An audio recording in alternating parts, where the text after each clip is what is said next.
Come spend 3 days with me in Canton Thurgau, also known as the Apple Canton. Anyways, I started my journey in Geneva where I jumped on a train to Zurich and then on another train and another train. I know it sounds confusing, but it's really simple. Because in Switzerland, it's so easy and simple to travel by train. And yes, on the last train here, you had to push stop if you want to get off the train. It's so cute. And here I just arrived in Altnau, and this was literally the first thing I saw when I walked to my hotel. And here it is. It's a bubble hotel, and I must admit I've never tried anything like this before, so I was obviously super excited. And the bubble hotel is actually located on a farm, so I immediately started checking out the area. It looks super nice, and I said hello to all of the animals. And they even have a lot more animals that I don't show, like peacocks, horses, cats, and this super cute dog. And there are also 2 e-bikes included in this stay, which is super nice because this part of Switzerland is really bike friendly. As you can see here, there are really no mountains. And then I had a short apple juice break. I mean, what else, before heading down to the lake. And here you have something called Apfelweg. It means apple road, and it's basically a lot of picturesque roads like this with a lot of fields, flowers, and apple trees. And then I made it down to Lake Constance, and this was literally the first thing I saw. I was like, oh my god, how cute is this? When I said hello with the only Swiss German word I know, Grüezi, and they were so happy, and so was I, because this was like heaven. So I had a nice beer before heading back home, and I thought this was funny because apparently Ricola comes from this tree. How it works, I don't know. I'm back at the Bubble Hotel. It was time for dinner, and I had this yummy-licious raclette. I mean, I love raclette. And I also had this apple chutney and mustard.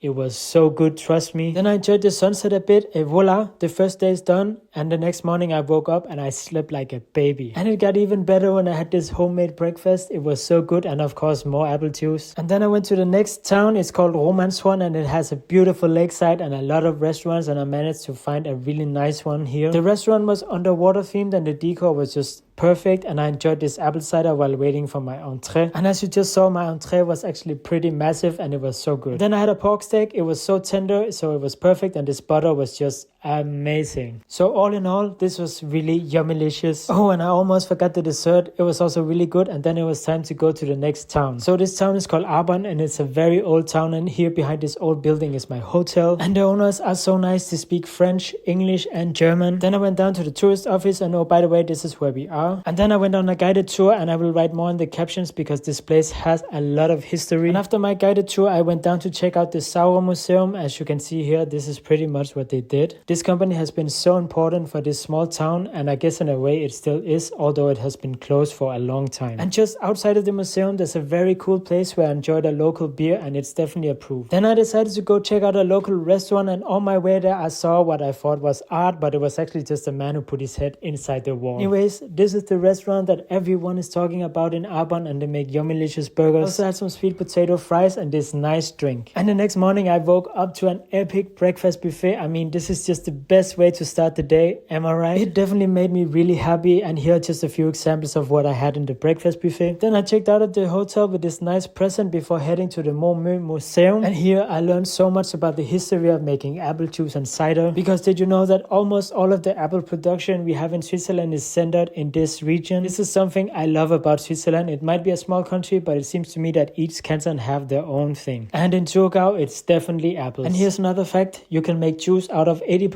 of an apple, and the rest ends up as animal food, and it was actually not that bad. If I were an animal, this would be my favorite. And then I learned a lot more about the production side. This is, for instance, mountain water, and the other one is apple juice, and these are like 15 meters tall. And as they told me, we call it the big apple. And I was also really surprised to hear that these barrels can last up to 100 years. And this is just a very quick tour of the actual museum. It's only 9 francs, and it seemed great for children too. And at the end, I had to try some apple juice, cider, and wine. I hope you enjoyed it. Ciao, ciao, and cheers.